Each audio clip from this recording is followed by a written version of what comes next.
E aí fechamos o álbum com a sétima lá, que vocês deram um jeito de incluir no disco, né? Que é Brasília. Um retrato da cidade, um retrato político. Como é que você lida com ela hoje, morando e vivendo em Brasília? Pois é, rapaz. Brasília mais uma vez, assustadoramente atual, né? E tem umas coisas muito sutis, né? Eu explico de onde vem o concreto já rachou, não vou entregar, né? No livro eu estava passando embaixo de um viaduto e peraí, né?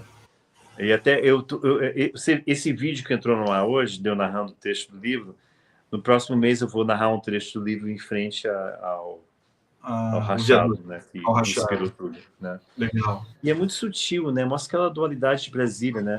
Os servidores públicos ali polindo chapas oficiais, né? Lembra uma vez, é uma maneira de colocar as coisas, né? Por exemplo, em vez de falar assim, morte ao sistema, eu odeio tudo, né? O governo é corrupto, o que a gente fala nessa música? Carros pretos nos colégios. O que isso quer dizer? Os carros pretos, os carros oficiais, levando os filhos, né, dos ministros ou dos deputados para o colégio. Quer dizer, essa não é a função pública desse carro, né? É para levar o deputado. Então você já vê o desvio da verba, desvio do dinheiro público, né? Mas é muito sutil isso, né? Servidores públicos pulindo as chapas oficiais, né?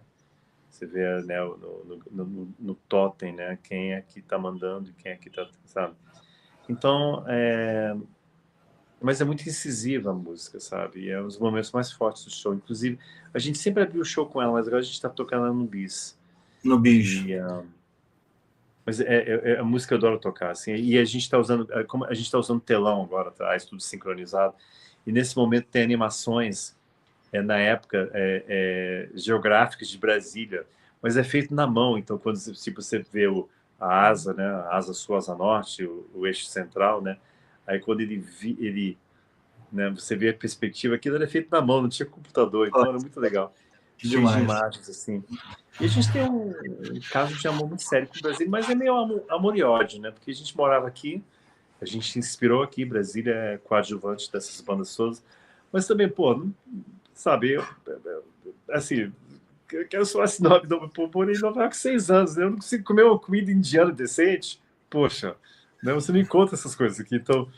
Mas eu abri mão dessas coisas todas porque eu me apaixonei aqui, eu estou 22 anos com minha esposa, eu optei criar meu filho aqui em Brasília porque o padrão de vida é muito bom aqui. Sim. E eu tenho boas experiências assim aqui também. E, mas, mais uma vez, aquele amor e ódio, né? A gente está na cidade, mas às vezes eu gostaria de ter o cardápio cultural que eu tinha ou em Londres ou em Nova York, mas as coisas são o que são, né? São o que são. O pessoal está pedindo aqui para você comentar sobre a questão das duas letras cantadas ao mesmo tempo. Pois é, isso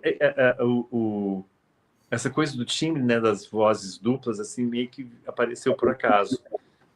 Eu e o André, a gente apareceu, eu lembro que a gente fez a música no quarto dele, né, no mesmo quarto que me contando com todos os discos lá, então, mas dessa vez a gente estava adicionando, né, a nossa dissonância para o grande movimento pós-punk, né, da nossa pequena maneira.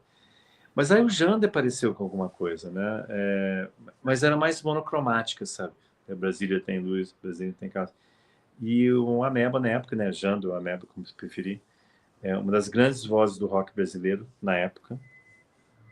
Ele tinha um timbre muito peculiar, um visual muito peculiar, só que era um pouco monocromático, assim. Mas aí que tá. Lembra que o punk ele desafiava você fazer parte do movimento, né? E se você tiver alguma limitação, então você me dá só um segundo aqui, peraí. Viviane, né? Right. Se você tiver alguma limitação, não deixe isso agir contra você, né? Tem que trabalhar ao seu favor. E se o punk é isso, você não deixar suas limitações te pararem, né? E então, mesmo com aquela limitação X, acabou sendo uma das vozes mais ferozes da época, Então o Jander, sabe, foi muito importante nessa fase da banda. Então ele apareceu com a letra, a gente já tinha melodia, eu já estava começando a cantar, né?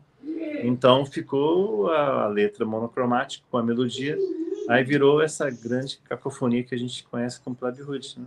Mas nada arquitetado, assim, engraçado, Sim. né? Mas isso que você estava falando da voz dele, tudo, em contraste com a sua, isso dava um ar totalmente diferente ali para a Plebe. Eu não lembro de outra banda. Às vezes o Edgar e o Nazi faziam algo, o Edgar fazia umas segundas vozes ali no Ir e tudo, mas como você e o Ameba faziam ali na Plebe, nesse primeiro disco, assim, era delicinha assim, para os ouvidos, cara. Era muito diferente, muito diferente.